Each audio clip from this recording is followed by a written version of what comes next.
he's had of this. So we're still Shabbat Shalom, everybody. Until Yes, sort of dark Shabbat out. Shalom. Welcome. We have some new people who have never been to Havdalah with a bonus. So it's done in two parts, which is one, the bonus part is first, which is a story. And then the next part is we do the Havdalah ceremony. If you don't have your own accoutrements for Havdalah, that's fine. You can watch them on the screen. And I'll be putting up in the chat the blessings in transliteration and English translations so that everybody will know what it is we're doing. So Purim's over. The minute Purim is over, of course, the next thing we think about is Passover. Now, for the next time that we have Havdalah, somebody muted me. There we go. Oh, there it is. That was weird. I'm muted. You're okay now. Oh, thank you. All right, wrong button. Okay. So so we will be in Passover. We will be doing something a little different than we did with the Havdalah because it's holy to holy. But anyway, we'll deal with that next month. But anyways, that meant, of course, I think, I have one time to tell a Passover story. So I've had one favorite Passover story all the years. And then last year I discovered one that I liked as much. It's a little different, but it's fun. Now, how many people have ever heard of the story, The Little Red Hen? Do we have people who are familiar with that? Okay, yes. All right. So, the little red hen does a whole bunch of stuff and nobody helps her, and then she eats the whole thing by herself. So that's the short version for people who've never done it. This is a Jewish version. Actually, this is sort of a little red hen who is very Jewish and actually kind of Yiddish talk. So we're going to chat with that. So the year was passing and the little red hen could feel the change in the seasons in the tips of her feathers. She could smell it in the barnyard air and, she could also see it on her calendar. Oh, come on, said the little red hen, thinking ahead to spring. Before I know it, it's going to be Passover. I need to make matzah for my Seder dinner. And that begins with grains of wheat. So the little red hen went into her chicken coop, and there in the corner she kept a small pile of grains safe from the wind and the water, because you can't have any of those grains be wet, because otherwise the matzah you make from it won't be kosher for Passover. So she gathered them together and she thought she would find her friends. She had a friend who's a sheep and a friend who's a horse and a friend who's a dog, and she figured they will help her plant her garden and get the wheat. So she said to them, "Who will help me plant these grains?" "Not I," said the sheep. "Sorry, Bob," said the horse. "Think again," said the dog a little rudely. The little red hen was not happy. Okay, she grumbled. "I should worry. I'll just do it myself." So the little red hen went and planted the grains. Months passed. The sun shone, the wind fell, and the grain grew tall. So Little Red Hen waited patiently. Finally, she had this wonderful field of wheat ready to go. So she went to find her friends, figuring this time, they will definitely want to help her. So she said, "Who will help me cut the wheat?" "Not I," said the sheep. "Sorry, Bub," said the horse. "Think again," said the dog a little rudely. "We're your friends, not your servants." The Little Red Hen was definitely not happy. "Friends, men," she muttered. "I'll just do it myself." And the little red hen cut the wheat. Now, the next thing you have to do with wheat, right, is you have to take it to a mill, because you've got to turn that wheat into flour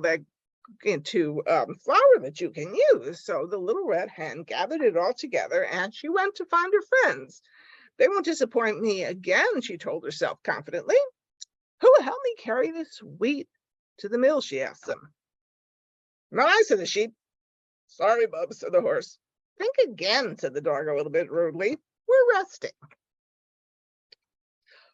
The little red hen was really not happy this time. "I should live so long," she fetched, "to see this bunch of lazy no-goodniks put in an honest day's work. I'll just do it myself." So the little red hen packed up the wheat and she took it to a special Passover mill where the miller ground it into flour, and then she schlepped that flour back home in a big heavy sack, clicking all the way, because she's pretty irritated by this time. You can't really blame her. Before she knew it, it was spring, the first morning of Passover. The morning of the first night of Passover. Remember, it starts in the evening. Little Red Hen cleaned her house top to bottom. There wasn't a crumb of bread to be found anywhere. Time to make matzah, the Little Red Hen announced to her friends. Who wants to help? Everyone deserves a second, or third, or fourth chance, she reminded herself. But what do you think the Little Red Hen heard? Now I, said the sheep. Sorry, Bub, said the horse. Laughed the dog more than a little rudely. Think again. The Little Red Hen was not happy. She wasn't surprised either. Okay, she said, I should starve. I'll just make it myself. The Little Red Hen washed up carefully. She put a big bowl on the kitchen table, and then she set her timer. Now, according to Jewish law, Passover matzah has to make it in start to finish in 18 minutes, or it's not kosher, because the wheat will have a chance to, flour will have a chance to rise. So she mixed the flour and the water quickly. She kneaded the dough quickly. She rolled it out, then she pricked it all over. And she stuck it into the oven to bake. Ding! The matzah was ready. The timer went off. It was just in time. So the Little Red Hen, figuring she wants to have a wonderful Seder, did the rest of the meal. She boiled eggs, she simmered soup, and she minced gefilte fish. She washed parsley, chopped apples and nuts. It's obviously for my favorite part of the Seder, the charosis, and stirred batter in for a cake. Finally, she set the table, putting beautiful Passover Haggadah at each place and an extra chair for Elijah the prophet, should he come, God willing. So she finished with a covered plate of homemade matzah, and her little chicks sat down, and they were all ready for the Seder. So the Little Red Hen sits there to wait, because she wants to wait till exactly sunset in the sky. And suddenly, as the sun is beginning to set, she hears a knock on the door. Who should be outside? I'll give you a guess. Ba, nay, wolf. Her three friends, the sheep, the horse, and the dog. We're famished, they told the Little Red Hen. What's for dinner? You've got to be kidding, said the Little Red Hen. What chutzpah! What nerve! You wouldn't help me plant the garden when I asked you. You wouldn't help me harvest the wheat or carry it to the mill or take it back home again. You didn't even help me bake the matzah. So tell me, why should I share my Seder with the likes of you? Well, sheep, horse, and pig couldn't think of a thing to say. They looked down. They were really kind of embarrassed, you know. The Little Red Hen was right. They hadn't been very good friends. They hung their heads silently in shame. Now, this is where the story becomes a Jewish story as opposed to the traditional Little Red Hen. The Little Red Hen was quiet, too.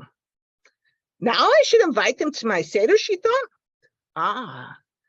But then she remembered the words that were written in the Passover Haggadah, the booklet that you read, that all who are hungry come and eat. She looked at her friends. They looked hungry. Besides, the Little Red Hen was a good egg, a mensch. A mensch forgives. What are you standing there for? She said finally. Come on in. So together, the friends celebrated the holiday.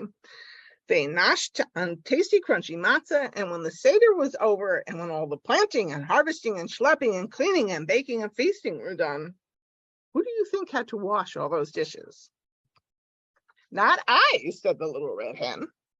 And her friends were in the kitchen taking care of the rest of it. So I like that. I actually, because I have it as a book, which of course I do my own little extra things with this. I read this in my chaplaincy work at Room Developmental Center, and there was a woman there who has a niece who teaches. They're not Jewish, teachers in a church for Sunday school. And she liked this so much that she pulled out her phone and ordered it for her niece on Amazon.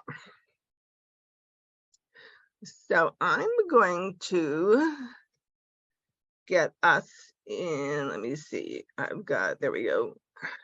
Oops. You get all this, Control A, Control C.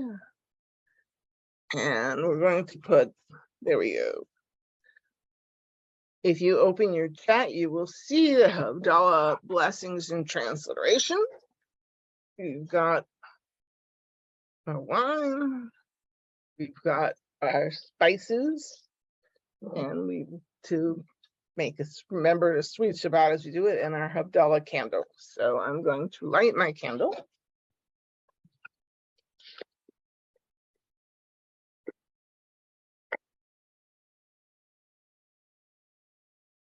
Have to have at least 3 wicks lit.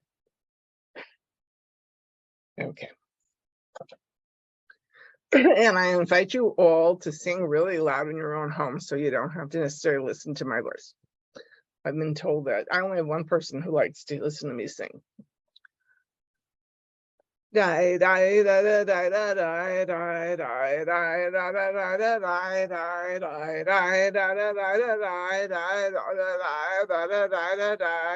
Baruch atah Adonai Eloheinu melech haolam borei peri hagafen borei peri hagafen.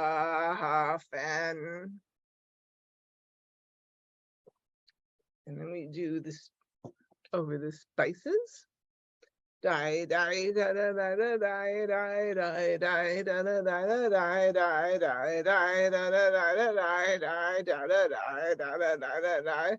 Baruch atah Adonai Eloheinu melech haolam borei b'nei v'samim borei minei v'samim. And we smell sweet spices so that we carry a little bit of Shabbat with us through the rest of the week. That's what this is for. And of course, during Shabbat, you can't light candles. So lighting a candle at the end of the day is a symbol that we are leaving Shabbat. Die die die die die die die die die die die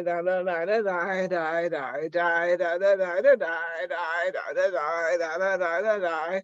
Baruch atah Adonai Eloheinu melech haolam borei me'orei ha'esh borei me'orei ha'esh. And we hold up the light so that we see the shadow. So we're actually using the light of the flame for something. Now, our next blessing is actually we're talking about that we divide the week between holy and secular, regular day of the week, between Shabbat and the 6 regular days of the week. So that's our next blessing. Die die da da da da die die die die da da da da die die die da da da da die die da da die da da da da die. Baruch atah Adonai Eloheinu melech haolam hamavdil bein kodesh l'chol bein or l'choshek bein yom hashvi'i l'sheshet tamei hamaseh. Baruch atah Adonai hamavdil bein kodesh l'chol. You can take another few seconds or so to spend the last of Shabbat before you put the candle out in the flame. Very carefully. And we ask that the prophet Elijah will be coming. So we sing Eliyahu Hanavi. Eliyahu Hanavi. Eliyahu Hatishvi. Eliyahu, Eliyahu, Eliyahu Hagiladi. Bimhera v'yamenu yavo aleinu. In Mashiach ben David, in Mashiach ben David. And for those who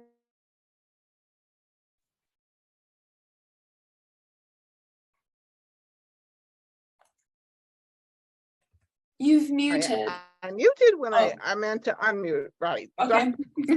Was not muted, so that I'm telling you guys to unmute, and I muted myself. Okay, so Shavua Tov, which is a way of saying Shavua is week, so good week. So I invite you all to unmute and drown me out. Shavua Tov, Shavua Tov, Shavua Tov,